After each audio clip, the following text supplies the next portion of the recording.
নমস্কার বন্ধুরা, AJP creation with রান্নাঘরে আপনাদের সকলকে স্বাগত জানিয়ে শুরু করছি আরও একটি নতুন পর্ব। আজ আরও একটি মজাদার নতুন ইন্টারেস্টিং রেসিপি নিয়ে হাজির হয়েছি আপনাদের সামনে।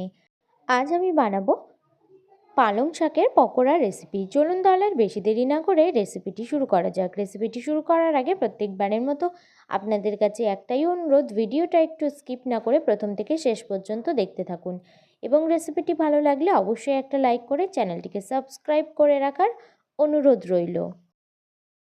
পালং শাকের পকোড়া রেসিপিটি বানানোর জন্য আমি এখানে কিছু পালং শাক কেটে ধুয়ে পরিষ্কার করে রেখেছি। এই ধোয়া পরিষ্কার পালং শাকের মধ্যে দিয়ে দিচ্ছি স্বাদ মতো নুন, দিয়ে দিচ্ছি সামান্য একটু হলুদ গুঁড়ো, দিয়ে দিচ্ছি 1 চামচ ধনে গুঁড়ো,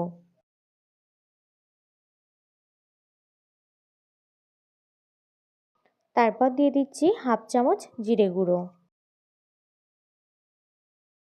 দিয়ে দিচ্ছি 1 চামচ ম্যাগি মশলা, তারপর দিয়ে দিচ্ছি কুচনো কাঁচা লঙ্কা,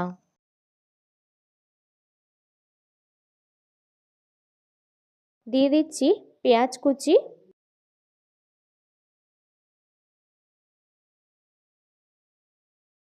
এই পর্যায়ে সমস্ত উপকরণগুলো কিন্তু আমার দেয়া হয়ে গেছে। তারপর হাতের সাহায্যে চটকে মেখে নিতে হবে।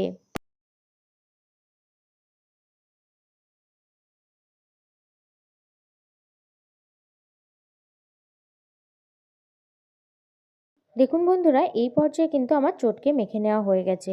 কতটা ছিল আর কতটুকু হয়ে গেছে কিন্তু। তারপর এখানে দিয়ে দিচ্ছি একটু বেসন। এখানে যেহেতু রাত্রেবেলা বানাচ্ছি ফ্ল্যাশ লাইট দিয়ে ফোনের, তো তাই জন্য কিন্তু বেসনটা অনেকেই মনে করতে পারেন ময়দা, তো এখানে কিন্তু ময়দা দিচ্ছি না, বেসনটা সাদা লাগছে।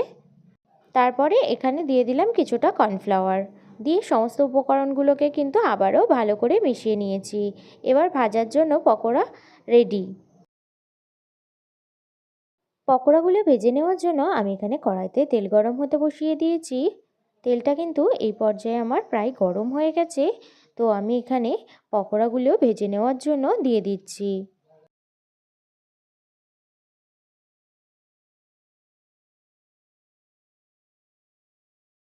পকোড়াগুলোকে উল্টে পাল্টে দুই পিঠই কিন্তু সুন্দরভাবে ভেজে নিতে হবে। আর পকোড়া ভাজার সময় অবশ্যই জালটা কিন্তু মিডিয়ামে দিতে হবে।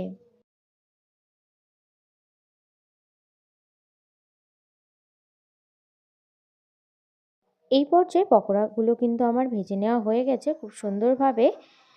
আমি এবার তেল ঝরিয়ে তুলে নেব। বাকি পকোড়াগুলো কিন্তু ওই একইভাবে ভেজে নেব।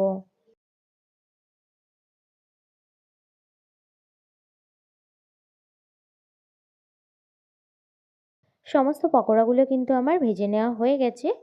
এই পকোড়াগুলো খেতে কিন্তু দুর্দান্ত লাগে। আপনারা অবশ্যই বাড়িতে একটিবার হলেও ট্রাই করবেন। আশা করি আপনাদের সকলের কিন্তু খুবই ভালো লাগবে। আর আমার এই পালং শাকের পকোড়ার রেসিপিটি যদি আপনাদের ভালো লেগে থাকে তাহলে অবশ্যই একটা লাইক করে দেবেন এবং কমেন্টের মাধ্যমে জানাবেন আমার এই রেসিপিটি আপনাদের কাছে কেমন লেগেছে, এবং বেশি বেশি করে শেয়ার করে আমার পাশে থাকবেন, আমাকে আরও উৎসাহিত করবেন। আপনি যদি আমার চ্যানেলে নতুন বন্ধু হয়ে থাকেন এবং আরও নিত্য নতুন ইন্টারেস্টিং মজাদার রেসিপির আপডেট পেতে চান তাহলে প্লিজ আমার চ্যানেলটিকে সাবস্ক্রাইব করে পাশে থাকা বেল আইকনটি প্রেস করে অল নোটিফিকেশন অন করে রাখবেন, যাতে সমস্ত ভিডিওর আপডেট আপনি ঠিক সময় পেয়ে যান।